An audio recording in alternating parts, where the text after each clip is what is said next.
Oh my God! Look at the sky! The scream came from the edge of the private airfield. Rebecca Ashford stopped mid-laugh, her champagne glass frozen halfway to her lips. The rich guests at the garden party all went silent. A massive shadow swept over the grass, and the roar of jet engines drowned out the music. Everyone's head turned toward the runway. Rebecca's heart skipped a beat. All eyes stayed on the sleek black and gold private jet. Rebecca felt the blood drain from her face. Zerai Voss, the woman who scrubbed Rebecca's floors and washed her dirty laundry, stood at the top of the jet's stairs. Zerai looked like a queen. She was wearing a royal blue gown covered in thousands of sparkling crystals. Her deep brown skin glowed under the sun, and her long, wavy hair flowed over her shoulders like silk. Is that the Voss Kwan logo? Someone gasped. That jet costs $100 million. And that dress, it's a masterpiece. The champagne glass slipped from Rebecca's fingers and shattered on the ground. No, no, no. This had to be a dream. Rebecca had invited Zerai as a joke. She wanted to humiliate her. She had laughed with her friends, telling the poor maid to wear whatever she had, hoping she would show up in something cheap and embarrassing. But Zerai didn't look cheap. She looked like she owned the entire world. She stepped down the stairs slowly and elegantly. She was flanked by serious men in black suits who looked like they lived in the shadows. She looked like royalty, and she was walking straight toward a terrified Rebecca. If you love powerful plot twists and stories that flip everything upside down, hit like and subscribe. This one will blow your mind. 3 days before the jet landed, Zerai was on her knees.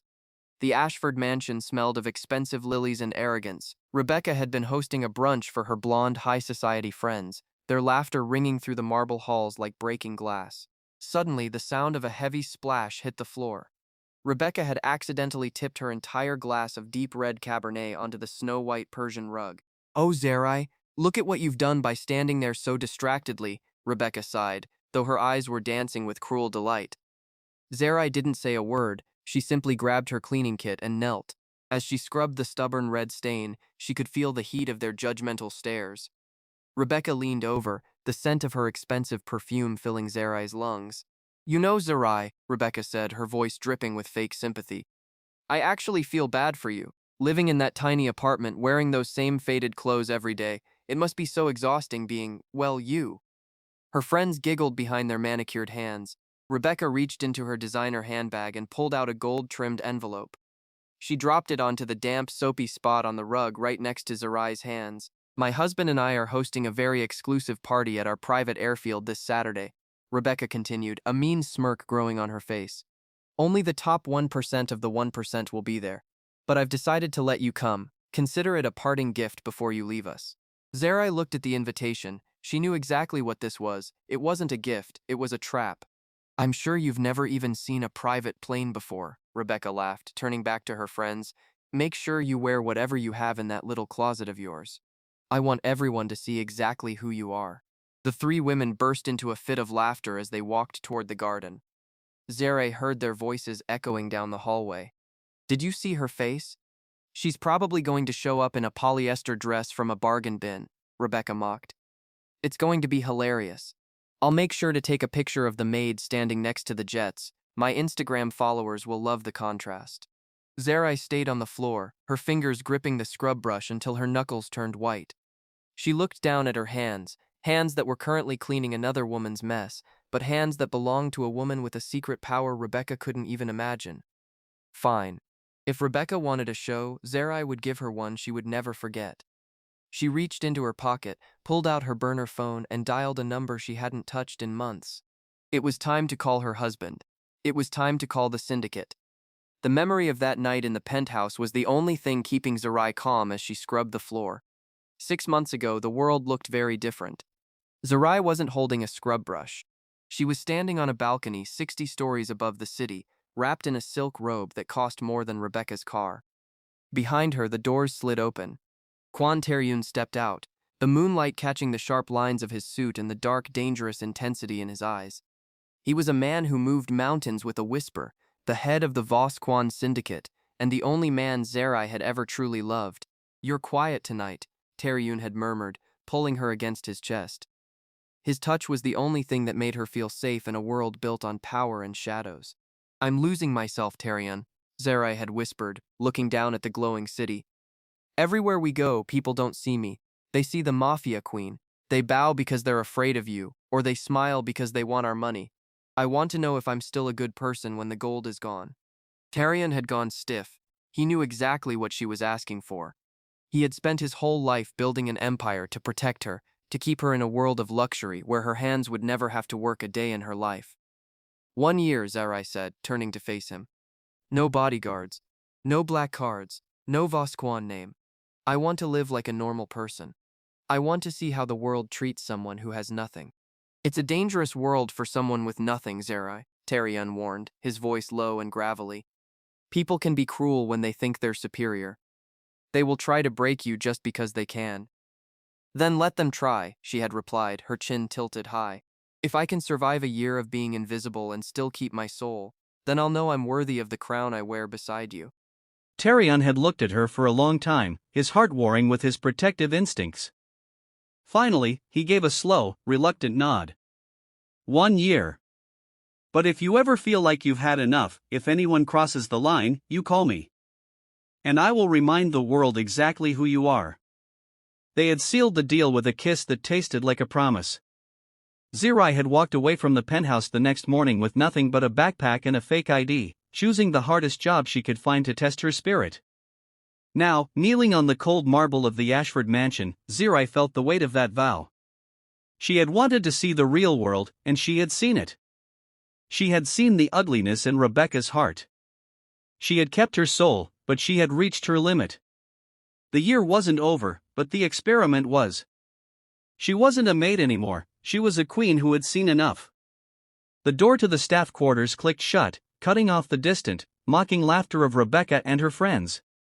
The room was barely larger than the Ashfords' walk-in closet, furnished with a narrow cot and a single flickering bulb that cast long, tired shadows against the gray walls. Zerai sat on the edge of the bed, the springs groaning under her weight. She held her hands out in front of her. They were red and raw from the harsh chemicals she had used to scrub the wine from the rug. Her knuckles were bruised, and a small cut on her thumb stung from the soapy water. For 6 months, she had looked at these hands and felt pride in their hard work. She had proven she could survive without the silk and the gold. But as she looked at the gold-trimmed invitation sitting on her nightstand, the joke that was meant to crush her spirit, something inside her finally snapped. The experiment was over. She didn't need to see anymore. She had learned that people like Rebecca didn't just ignore the invisible workers, they enjoyed stepping on them to feel taller. Zerai reached under her thin pillow and pulled out a small, encrypted burner phone. It was sleek, black, and felt heavy with the power it held. Her heart hammered against her ribs as she stared at the screen. Calling this number meant admitting that the world was as cruel as Tarion had warned. It meant stepping back into the shadows of the syndicate. But it also meant justice. She took a deep breath, her eyes hardening as the softness of the maid vanished, replaced by the cold steel of a queen. She pressed the single speed dial button. The phone didn't even ring twice. Zerai? Tarion's voice came through the line, low and dangerously sharp. He sounded like he had been holding his breath for 6 months, waiting for this exact moment. Tell me where you are. Tell me who touched you. The year is over, Tarion, Zerai said, her voice steady and clear. She looked at her bruised hands one last time and made a fist. I'm at the Ashford estate. Rebecca has invited me to a party at their airfield this Saturday. She wants to show me the high life as a joke. There was a long silence on the other end, the kind of silence that usually preceded a storm. When Tarion spoke again, his voice was like ice. An airfield, he repeated. How fitting. I'll make sure she sees exactly how high the sky goes, my queen. The Vasquan fleet is already moving. Just wait for the sound of the engines. Zerai hung up and tossed the phone onto the bed. She stood up, walked to the small cracked mirror, and wiped a smudge of dirt from her cheek. For the first time in months, she didn't see a maid. She saw a woman who was about to burn a billionaire's world to the ground. Thousands of miles away, in a glass tower that pierced the clouds, the air in the room suddenly turned freezing. Tarion sat behind a desk made of obsidian, his eyes fixed on the burner phone he had just put down. For 6 months, he had honored Zerai's wish. he had stayed away. He had let her walk through the world alone, even though every instinct he possessed told him to surround her with an army. But the game was over. Someone had tried to humiliate his queen, and that was a mistake nobody survived. He pressed a button on his intercom. "Activate the protocol of the queen," he said, his voice as sharp as a razor. "I want the fleet in the air in 10 minutes. Divert the $100 million custom jet from the London hangar to Seoul immediately. I don't care about the cost. Clear the airspace." Within seconds, the silent power of the Vasquan syndicate roared to life. In a private hangar, 3 of the world's most famous stylists were pulled from a fashion show and hustled onto a transport plane. A mahogany case was brought out from a high-security vault. Inside was a royal blue gown hand-stitched with 5,000 rare crystals, a dress so expensive it had its own security detail. Tyrion stood up and walked to the floor-to-ceiling window. He watched as black SUVs began to line up in the courtyard below, filled with men who moved like ghosts. These weren't just bodyguards, they were the shield of the syndicate. "Sir, the flight path is confirmed," his lead assistant whispered, stepping into the room. "We will land at the Ashford airfield exactly at the peak of their party." Tyrion adjusted his cufflinks, a dark, lethal smile touching his lips. He thought about Rebecca Ashford, a woman who thought her husband's tech millions made her powerful. She had no idea she was playing with a fire that could turn her entire world to ash. "She told my wife to wear whatever she had," Tyrion murmured to the empty room. "Fine. We will show her exactly what Zerai Voss has." He grabbed his coat and headed for the elevator. The world was about to be reminded that you should never mistreat a woman who has nothing to lose, especially when her husband has everything to give. The storm was coming to the Ashford airfield, and it was painted in Vasquan black and gold. "You won't believe what the maid did next. Part 2 is on my page."